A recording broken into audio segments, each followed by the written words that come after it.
All right, 7th grade. We are going to keep working on our sound wave art that we started on Thursday in class. So you should have, if you were in person on Thursday with me, I had Miss Tierney pass back your printed screenshots of your sound wave name that you designed. So you'll need that printout, you'll need that cardstock, that really thick paper, and you'll need that baggie that has your yarn, the sewing needle, and the push pin, and your threading taco. So that baggie we put together of all your sewing things, your printout, and your cardstock. If you were not in class, I emailed you a Google Doc of an expanded thing of your screenshot. You'll need to print that. If you can't print for some reason, contact me after and we'll talk about it. So you also need like some tape. I just have some Scotch tape here, masking tape, whatever things that tape if you have tape. If you don't have tape, it's not the end of the world. It'll just make it a little bit easier. So your printed screenshot of your sound wave, you want to kind of figure out where the middle of your sound wave is and where the middle of your paper is. And it's not going to be exactly the way it was printed. It's just the world doesn't work that way. Sorry. So if I did it like this, my screenshot's going to be kind of off center and I don't care for that. So I'm going to bring it back up and kind of play around.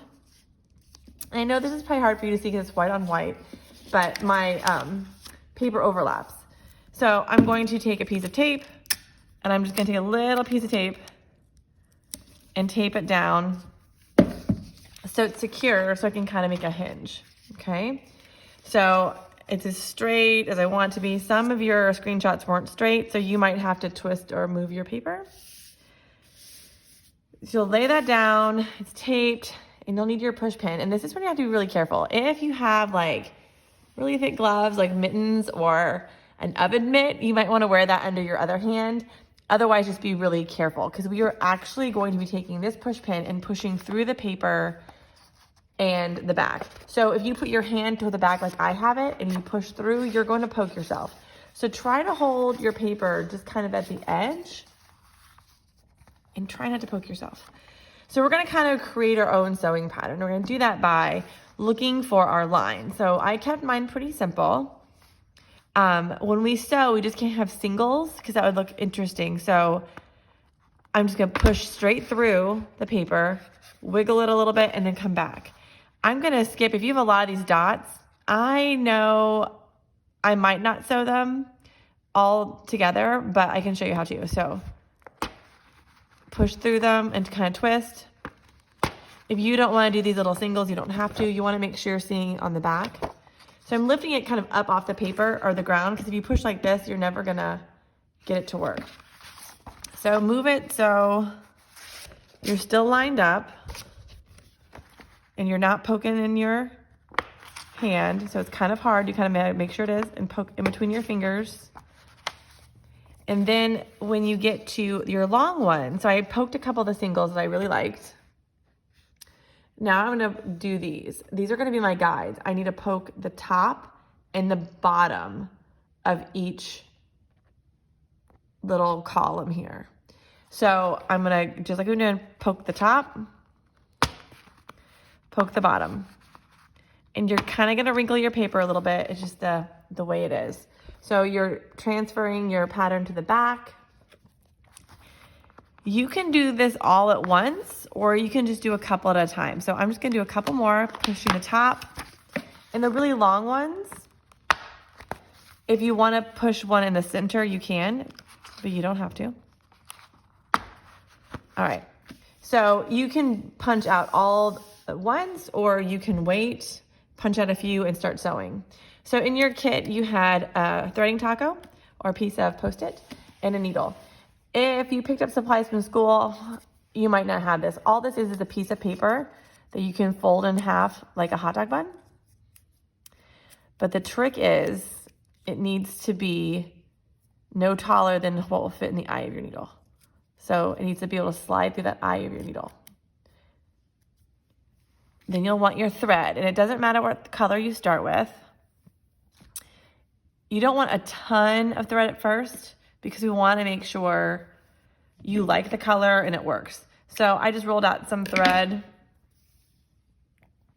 I'm going to thread my needle, and if you're using the threading taco, you open up the little shell, you place the yarn inside, and you slide it so the yarn is kind of hidden inside that paper. Then you hold that paper and you slide it through the eye of your needle, and it's threaded. Voila. All right. You could tie a knot at the bottom, but we're going to use tape because nobody's really going to see this part. So this is when you have to have your pattern taped down, because you want to pull your pattern back and you want to start at the back of your paper. This might be kind of hard for you guys to see. So I'm going to start at the back of my paper and find that hole and bring that yarn. So I'm bringing the yarn up, but I'm going to stop when it's about a knuckles length. Let's see if you can see that. And I'm going to tape that down. Last time we did this in class, we with last year's 7th graders, we tried just doing knots, but the knots would pull through the paper because paper can be ripped, and we don't want to do that. So tape we found worked just as well. I'm taping it away from my dots. It's not going to get in the way.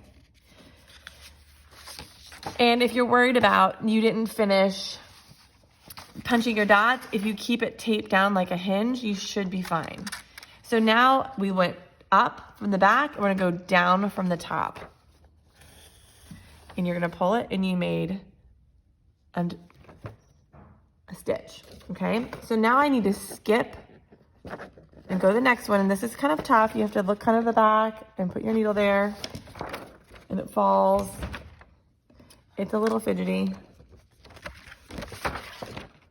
Okay, so I have my needle in the next one, and I can choose, I'm gonna pull it up. I can sew back and do a back stitch to this one, or I can sew forward to this one. I don't mind having a little white space in between it, so I'm gonna leave that there. So now it looks like I'm getting ready to do my 2 pillars. So I'm gonna go back to whatever one I want. I like to start on the bottom and then work my way to the top. So find your hole in the back.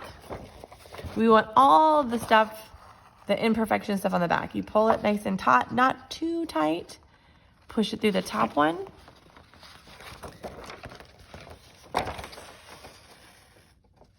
Okay, and so now I'm gonna go down to this bottom one.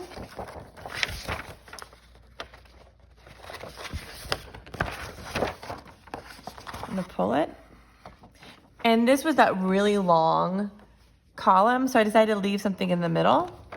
So I'm gonna show you what you do. If you're gonna leave it in the middle instead of doing one really long one, then I'm gonna come back to the top one and come through the top and come back. If you try to sew too much in one, it'll unsew, but I can come back this way. So there's my first little bit of my sound wave. So if I line it back up, I did this part, and this part. So it's up to you what you do. Some people last year liked punching it all at once and then sewing. Some people like to punch a little bit and then sew. It's really up to you. This is something we're working on Monday and Tuesday. So you can start punching everything out, get about halfway and start sewing. You could punch it all out and sew all on Tuesday. It's up to you. When you run out of yarn and you can't go anymore, you will just cut it with kind of a long piece and tape it away from where you haven't sewn yet. That way it doesn't get in your way, and just tape that out. So the back doesn't look so great, but the front looks clean. So what I'd like you to do is punch and then start sewing. If you've punched your whole design today, you don't have to start sewing unless you really want to. If you've punched a little bit and sewed a little bit, try to get a couple rows done so you find that rhythm, because this is something we're finishing up possibly tomorrow, because I'd like to do something different after Thanksgiving. So any questions, let me know. I don't know if you're gonna be watching this before or after our live class. Live class will go over questions, and you can practice with me and we can go over it. My main thing is I want to be really careful punching with the push pin and not pushing so hard that you rip your paper. Your paper's gonna wrinkle a little bit, but that's okay. Now, once it's taped away, if you wanna change colors, if you chose 2 different colors, you can. It's up to you. So that's it. Be really careful storing your needle and that push pin. Nobody wants to step on that. And I will talk to you guys tomorrow. Bye, guys.